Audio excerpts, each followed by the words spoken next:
Muchas gracias, vicepresidenta. Muy buenas tardes. Como la vicepresidenta ha puesto de manifiesto en su exposición inicial,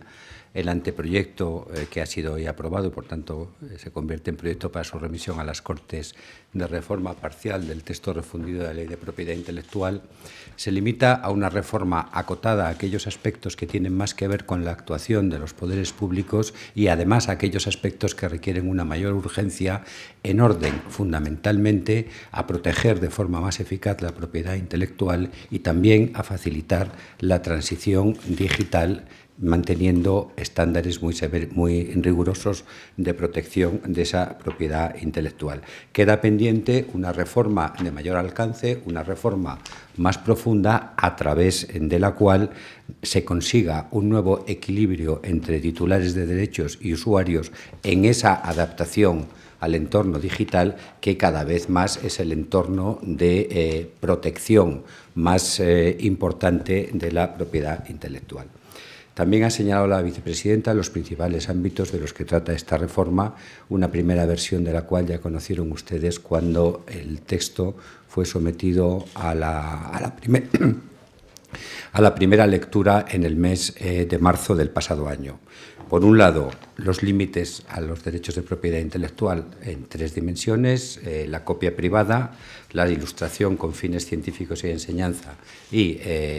los derechos, los límites que se refieren a los agregadores de contenidos. En segundo lugar, lo que tiene que ver con las entidades de gestión, es decir, la ordenación general del mercado de los derechos y el control de las entidades de gestión. La mejora de la lucha antipiratería, que es un elemento obviamente importantísimo de esos objetivos generales de preparar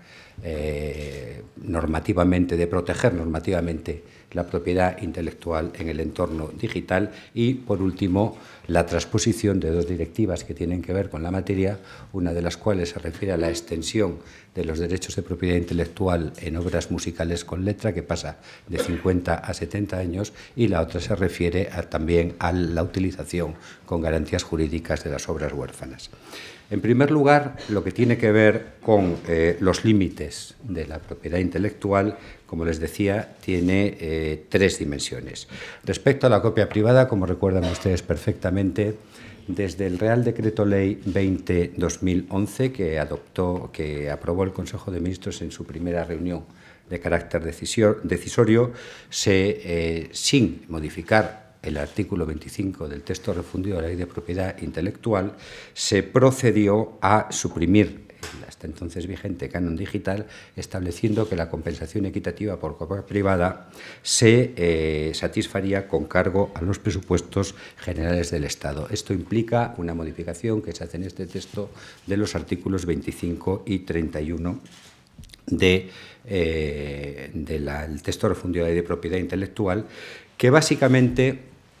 acota de una forma más rigurosa y más conforme a la situación actual el concepto de copia privada, excluyendo cosas que, a partir de la llamada sentencia Padawan, han quedado claramente excluidas en el ámbito comunitario de la excepción de copia privada, básicamente las que tienen que ver con el uso profesional o empresarial, las que tienen que ver con soportes físicos que no sean propiedad del usuario y los supuestos generalmente excluidos de lo que pudiéramos llamar las obras libres, las bases de datos, etcétera, etcétera. Por tanto, la copia privada queda fundamentalmente circunscrita a las copias para uso privado y sin fin comercial de CDs y DVDs y a las grabaciones de fuente, radio y televisión. Hay, por tanto, una reducción de la cuantía, hay unos mecanismos de fijación de la cuantía, todo ello en línea con las recomendaciones del informe Vitorino sobre la regulación de la copia privada en el ámbito europeo, y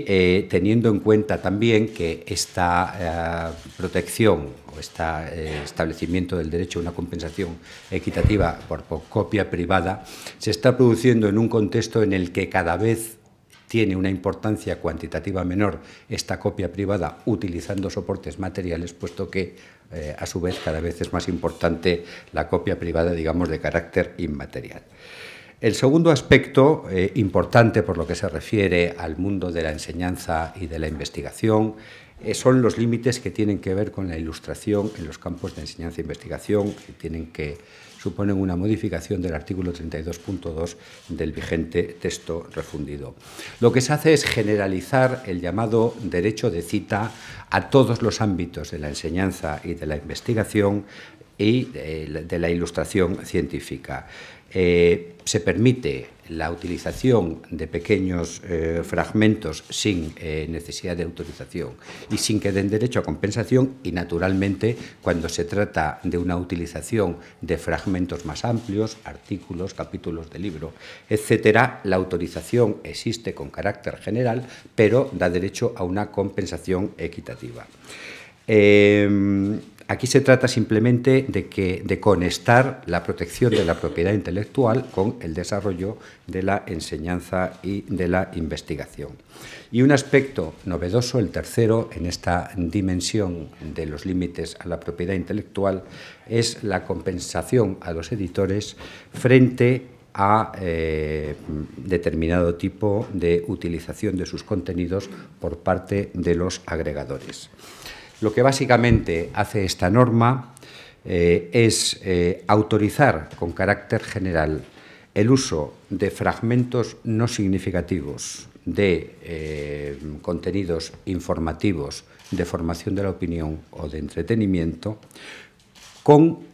un derecho irrenunciable de compensación a los editores u otros titulares de derechos sobre estos fragmentos. Se excluyen las fotografías, que siempre requieren autorización, y se excluye, no de la autorización, pero sí del derecho a una compensación, a lo que es simplemente la actividad de búsqueda mediante palabras aisladas que remite a la página original. En este caso no hay ni autorización ni compensación.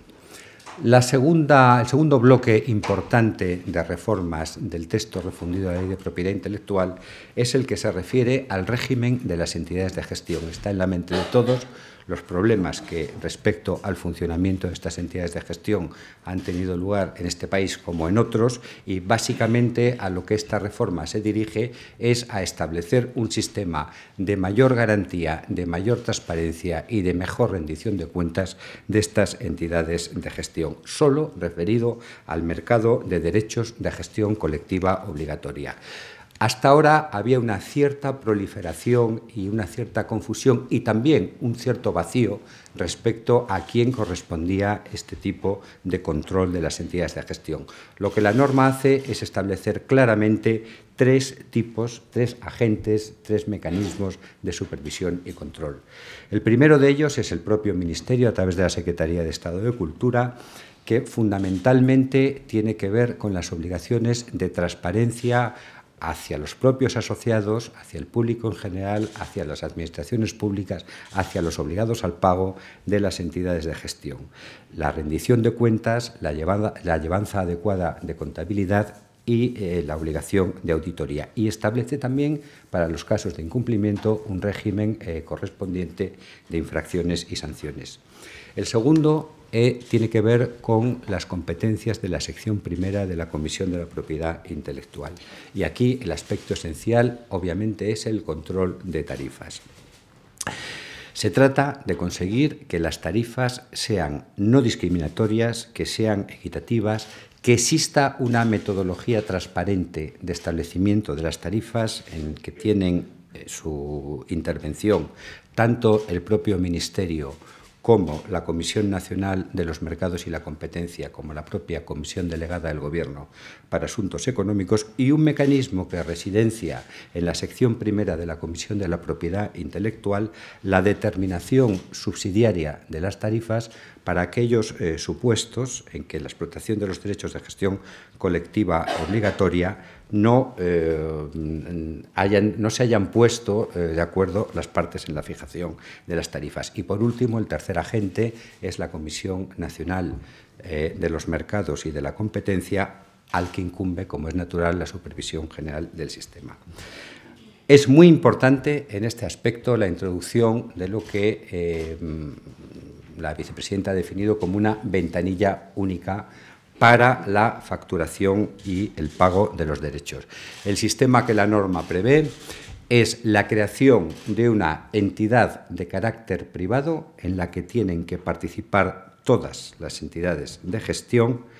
y en la que tanto la Comisión Nacional de los Mercados y la Competencia como el propio Ministerio velarán por un funcionamiento objetivo, transparente y no discriminatorio. La introducción de esta ventanilla única es un elemento muy importante para la reducción de los costes de transacción en el mundo de la propiedad intelectual.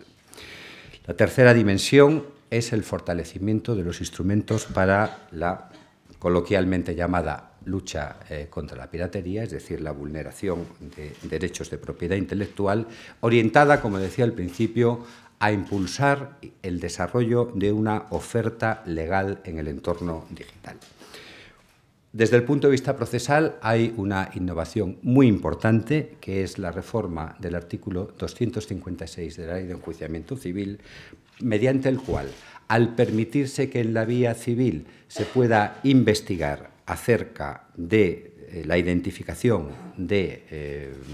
aquel en quien recaigan sospechas fundadas de vulneración de derechos de la propiedad intelectual, es decir, al poderse solicitar la identificación del portador de servicios sospechoso de esas vulneraciones, permite que no sea necesario acudir a la vía penal para defender los derechos de propiedad intelectual. La segunda dimensión es el fortalecimiento de la potestad sancionadora de la Comisión de la Propiedad Intelectual.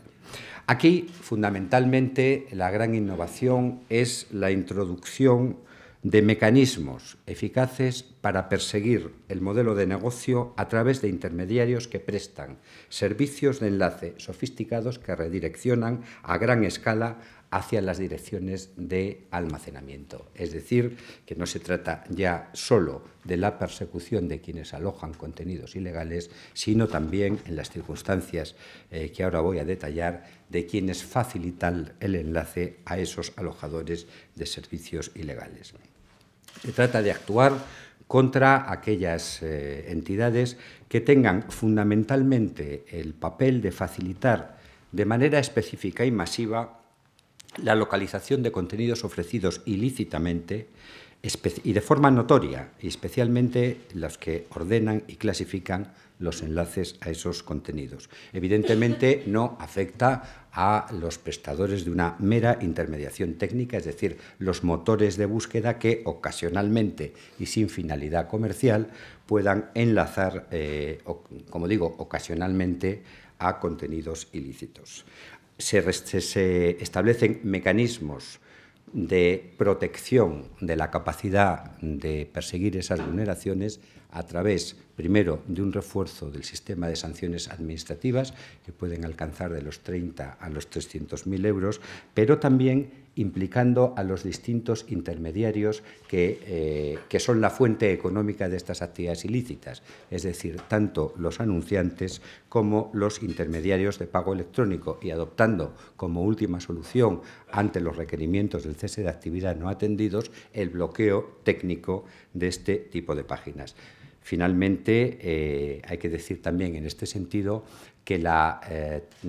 reforma del Código Penal actualmente en tramitación, y particularmente la reforma del artículo 270, cierra el esquema de fortalecimiento del esquema de protección de la propiedad intelectual en este terreno. Y por último, y muy brevemente, la norma contempla también la transposición de dos directivas. Una, la 2011-77, que es la que amplía el plazo de protección desde los 50 años que existían hasta ahora hasta los 70 de los fonogramas con letra, es decir, de las obras que tienen, obras musicales con letra, y la segunda, que todavía no se había agotado el plazo de transposición, pero que ha parecido oportuno, como es natural, incluirla en esta norma, es la 2012-28,